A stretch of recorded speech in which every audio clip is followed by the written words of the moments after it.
Good morning, grade 10s, and welcome to the second lesson, the second video. I would like to tell you that nothing has changed. I still miss you terribly and can't wait to see your faces. And then I'd also like to tell you that I have a guest with me this morning, my little dog Buster. He will be joining us. And of course, his enemy, the cat, will be outside. So from time to time, if you hear Buster going hysterical, then you know he's just chatting to the cat. Okay, so how's this going? Are we getting into it? Is it easier for you now? I mean, you've had 2 days of this by the time you get my video now. Me? Oh, I have shot this video. This is now the 3rd time. Because every single time do you call it shooting a video? I think so. I don't know. This is now the 3rd time that I'll be recording this, because I record the whole thing and then I try and send it and I delete it, or my phone won't take all the data or whatever. I don't know what it's called, but I'm battling. But anyway, enough about me. Let's get on with this. All right, so we're going to do poetry again this morning, grade 10s. I spoke to you last time and I spoke to you about the different types of poems, and I said we're going to be looking at the narrative poem. Narrative meaning storyteller. And we said that the first poem we're going to be doing will be a narrative poem because it tells a story and it uses the voice of a narrator. Then we also said that it's going to be an elegy, and that an elegy is a song of lament for the dead, and that an elegy has a sad, mournful tone and expresses grief. So that will be the 2 types of poems. That's the types of poem that we're going to be looking at now. And the poem that we're going to be discussing this morning is a poem called The Clothes, and it's written by a South African poet, but I'm going to read it to you first and then we'll discuss the poem. The Clothes. I came home in the morning, and there on the stoep, the shoes I know so well dripped water like a window crying dew. The shoes rested the first time from when they were new. Now it was forever. I looked back. On the washing line hung a shirt, jacket, and trousers soaked wet with pity. Wrinkled and crying reddish water, perhaps also salty. The pink shirt had a gash on the right, and stains that told the few who know an item of our death-lived lives. The colourless jacket still had mud dropping lazily from its body to join the dry earth beneath. The oversized black striped trousers dangled from one hip, like a man from a rope beneath his head, tired of hoping to hope. All right, so that is poem 1. And I told you in lesson 1 that we're going to be looking at the types of poems in this poem.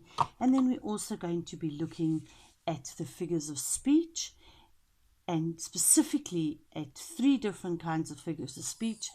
The first one being the metaphor, which we said was a powerful direct comparison between 2 things that does not use like or as. We said we're going to be looking at the simile, which is a figure of speech involving a comparison between 2 things using the words like or as. And then the third figure of speech we would be concentrating on in this poem would be personification, to give a living quality to a non-living thing.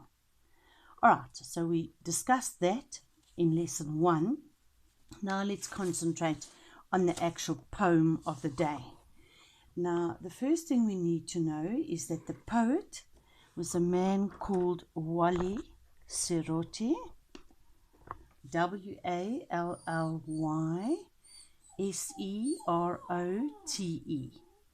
It makes no difference how you say it as long as you spell it correctly.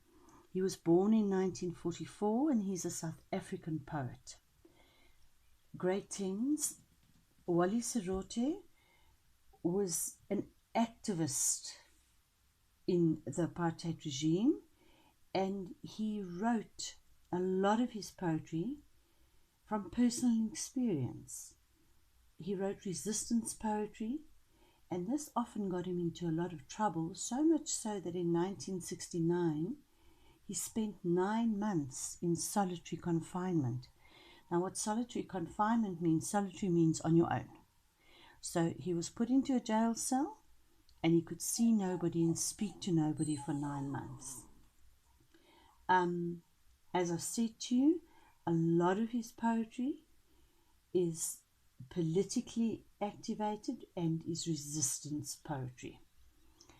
So you need to understand that, and you need to see that he is a political activist and that he writes resistance poetry. And we see this in our poem of the day, The Clothes. Now, I spoke to you about the narrator of the story or the poem, and he starts this poem with a personal first-person narrator. He uses the word I. So you know that it's going to be a poem that is personal experience. First-person narrator, I came home in the morning. Now that's quite weird because most people come home in the afternoon or early evening. We know from the beginning that this is going to be different because he gets home in the morning. And then there on the stoep. Now a stoep is a colloquial word, grade 10s. Listen to this word, colloquial. Notice how you spell it. You have it in front of you. Colloquial. Now local is lekker. We know that. And that's why colloquial helps you to know that it's a local word. We have lots of them in South Africa. The word braai and bakkie. We look at the word lapa. And of course then the word lekker. There is no word more expressive than lekker. Okay, and so stoep then is an Afrikaans word for veranda, but it's colloquial. A lot of South Africans use it. So he says in line 2, there on the stoep, the shoes I know so well. So again, personal experience, he's familiar with the shoes. So we then presume that this is somebody that he was close to. He even knew this person's shoes. Dripped water like a window crying dew. Oh, now you all should be shouting, Mrs. Herron, look, that's a figure of speech, and it's definitely simile because he uses the word like. Well done, grade 10s. Yes, of course. He compares the water dripping off these shoes like dew dripping off a window, but he uses the word crying. So we know that it's not a pleasant, it's a very sad crying tone. The shoes rested the first time from when they were new. So now we are told that this wasn't a very rich man. He didn't have a lot of different shoes. The person who wore these shoes wore the same shoes all the time. And these shoes didn't get a rest, except in line 7 we are now told, now the rest will be forever. Whoever owned these shoes would no longer walk in them. Then again he says, I looked back. And he says, I looked back, and on the washing line hung a shirt, jacket, and trousers, soaked wet with pity. Now, pity is the sympathetic or kindly sadness one feels for another's suffering. And here he says that these trousers and the shirt and the jacket are soaked wet with pity. They're wrinkled and crying reddish water, perhaps also salty. And of course, you're all screaming at me now saying, personification, personification, Miss Herron. Of course, the clothes here show pity. They're wrinkled, and now we have that crying word again. Again, that tone of crying, maybe out of pain, because the image here in 912, grade 10s, is that these clothes were crying reddish water. So there we have the image of blood, and perhaps also salty. Salty, tears are filled with salt, eh?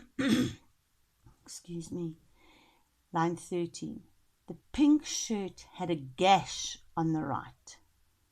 Notice that it's not a small little slit, it's a gash, it's a big open wound, probably made by a knife.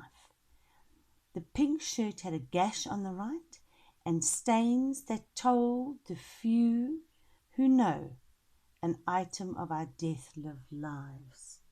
Now, here we have the speaker in the poem talking to us about the life lived during apartheid. But what I want you to look at is how in line 15 he now has gone from saying, I came home and I looked back. Now suddenly it becomes our.